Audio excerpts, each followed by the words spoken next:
होता है।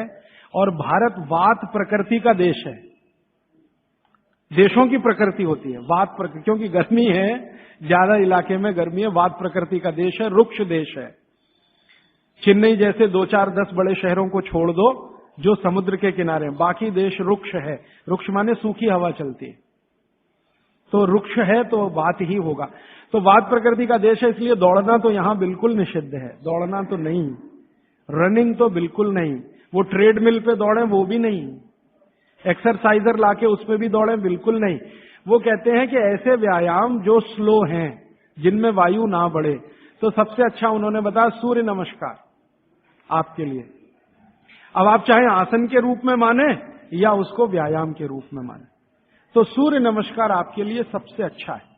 तो आप सीख लें सूर्य नमस्कार, किसी ने सीखा है वो दूसरे को सिखा दे, नहीं तो इस पर अलग से एक आप सेशन कर सकते हैं सूर्य नमस्कार। दूसरे कुछ व्यायाम है आपको, तो वो व्यायाम में छोटे छोटे स्तर पर दंड बैठक, छोटे छोटे स्तर, ज्यादा लंबी नहीं, छोटी दंड बैठक है। और छोटे छोटे स्तर के कोई भी व्यायाम जिसमें बहुत तेजी से पसीना ना निकले, सीधी सी बात, घर में हो तो बहुत अच्छा। अब वैसे माताओं को तो वागवट जी कहते हैं कि व्यायाम की अतिरिक्त जरूरत ही नहीं है। अगर वो रसोई घर के भोजन में लगी हैं तो बहुत सारे व्यायाम आपके वहीं हो रहे हैं, जैसे चक्की चला रहे हैं तो बहुत अच्छा है, सिलबट्टे पे चटनी बना रहे हैं तो बहुत अच्छा है। आप कहेंगे हम करते नहीं है, मैं प्रेरणा दे रहा हूं, करने लगे आप। मिक्सी का उपयोग कम करें, सिलबट्टे का ज्यादा करें, चक्की का उपयोग ज्यादा करें, मिक्सी का उपयोग कम करें, बाजार में जो इलेक्ट्रिक चक्की है उसका उपयोग कम करें। वो मैं पहले भी बोल चुका था, अभी भी बोल रहा हूं कि आप चक्की को चला के आटा पीसेंगे, उसकी क्वालिटी बहुत बेहतरीन होने वाली है, क्योंकि इसमें घर्षण कम है। और घर्षण कम है ना, तो अनाज धीरे धीरे पिसेगा, और अनाज धीरे पिसेगा तो टेम्परेचर नहीं बढ़ेगा। और वात वाले देश में टेम्परेचर बढ़ना नहीं किसी भी चीज का। और आप इलेक्ट्रिक चक्की में पिसवाएंगे ना, बहुत तेज घर्षण है, तो अनाज में नाश हो जाएगा, पौष्टिकता कम होने ही वाली है। तो हाथ की चक्की का खा के देख लीजिए एक रोटी, और ये बिजली वाली चक्की का खा के देख लीजिए एक रोटी, एक ही मिनट में अंतर पता चल जाए। तो अगर आप करें तो अच्छा है। फिर आप कहेंगे जी चक्की मिलती नहीं। मैंने चेन्नई में देखा 2 लोगों को जो चक्की बना के देंगे, आप अगर उनको ऑर्डर दें तो।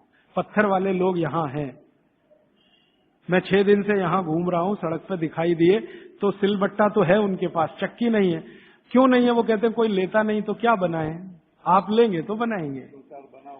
2-4 बना हुआ है तो वो भी। और आपको कहीं ना मिले तो जरूर मुझे करें फोन, तो हम कुछ ट्रक भर भरा के राजस्थान से, गुजरात से भिजवाएंगे आपके पास। ट्रक भर के ही भेजेंगे तभी सस्ती पड़ेगी, 1-2 आएगी तो मुश्किल हो जाएगी।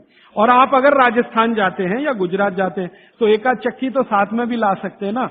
AC 3 टायर में आप 60 किलो तक वजन ला सकते हैं, AC 2 में 100 किलो तक ला सकते हैं, और स्लीपर क्लास में 40 किलो तो ला ही सकते हैं कंफर्म टिकट पे। तो चक्की तो 20 किलो से ज्यादा होती ही नहीं है।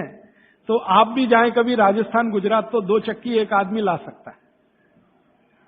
तो आप लाएंगे चक्कियां तो क्या होने वाला है, वो जो बनाने वाले कारीगर बैठे हैं पत्थर वाले, उनका कुछ रोजगार तो बढ़े, कुछ रोजी रोटी चले, जो अभी धीरे धीरे बंद हो रही है।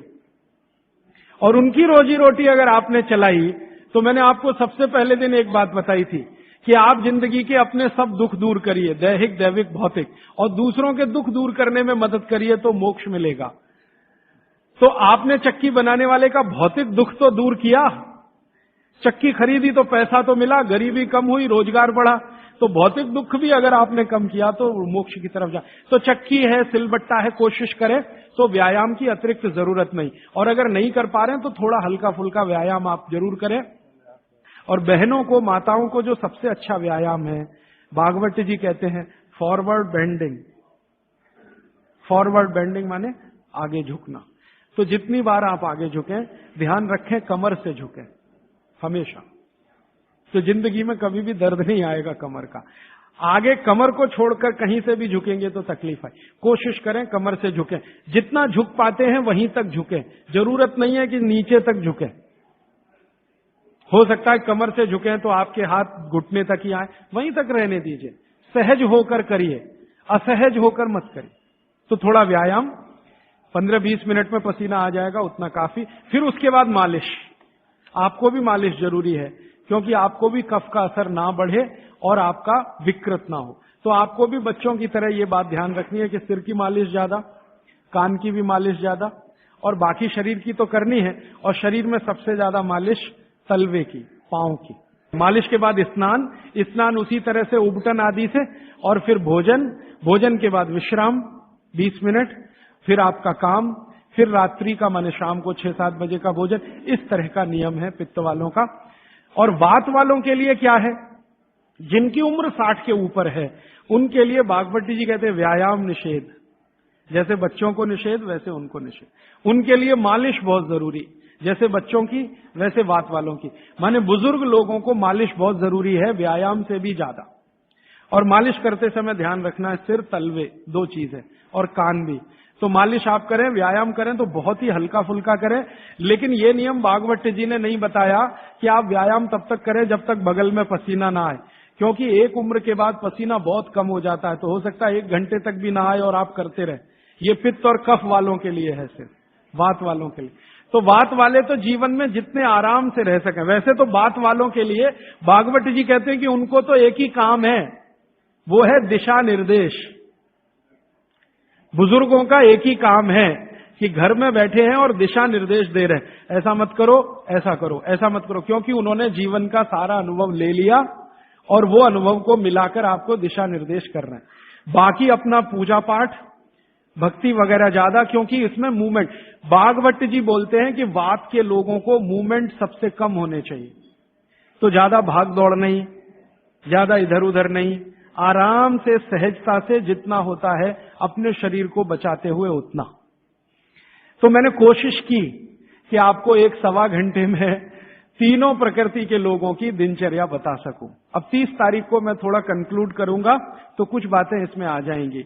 अभी मेरा आपको विनम्र निवेदन है कि आप चाहें तो प्रश्न पूछें, लेकिन निवेदन दूसरा है कि जब तक प्रश्न का सत्र चले 10-15 मिनट कोई ना उठे, क्योंकि हो सकता है कि किसी ने जो प्रश्न पूछा वो आपके लिए भी बहुत काम का हो।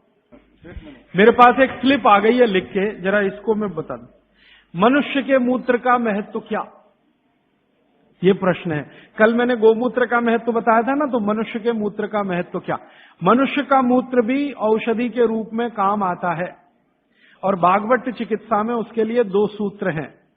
उन सूत्रों के अनुसार आप मनुष्य मूत्र पी सकते हैं, माने अपना स्वयं का मूत्र पी सकते हैं। लेकिन उसकी एक कंडीशन है। कंडीशन ये है कि आप संपूर्ण शाकाहारी होने चाहिए। संपूर्ण शाकाहारी माने मांस ना खाएं, मदिरा ना पिए, और आप ये जो है अंडे वंडा ना खाएं, तो आप अपना स्वयं का मूत्र भी उपयोग में ले सकते हैं। आपका जो मूत्र है और गाय का मूत्र है, फिर आपके मन में प्रश्न आएगा दोनों में क्या? तो बागवट जी ने बहुत स्पष्ट कहा, हमेशा गाय का मूत्र मनुष्य मूत्र से अच्छा। अगर गाय का मूत्र आसानी से उपलब्ध है तो वो पिए, नहीं उपलब्ध है तो आप स्वयं का मूत्र भी पी सकते हैं। अब स्वयं के मूत्र में वो कहते हैं कि सवेरे सवेरे जब सोकर उठें और पहला मूत्र हो वही उपयोगी है, बाकी दिन भर का नहीं। उठें और पहला मूत्र, और पहले मूत्र को भी कलेक्ट करने की विधि उन्होंने बताई है। वो विधि क्या है कि आप मूत्र करना शुरू करें तो पहला थोड़ा छोड़ें, शुरू का 2, 4, 5 मिलीलीटर 10 मिलीलीटर तक छोड़ें, और अंत का बिल्कुल छोड़ें, बीच वाला यही आप पी सकते हैं। तो आप बोलेंगे किस किस बीमारी में काम आएगा? कम से कम आपका स्वयं मूत्र 100 से 103 बीमारियों में काम आएगा। वात की बीमारियां और कफ की बीमारियों में बहुत काम आएगा, पित्त की बीमारियों में भी काम आता, थोड़ा कम आएगा। और उसके साथ आयुर्वेद की कुछ औषधियों का अगर कॉम्बिनेशन करें तो वो बहुत ही अच्छा है। अभी इतना ही कहता हूं, अगर विस्तार से सुनना हो तो फिर कोई एक्स्ट्रा सेशन हम करें तो अच्छा होगा।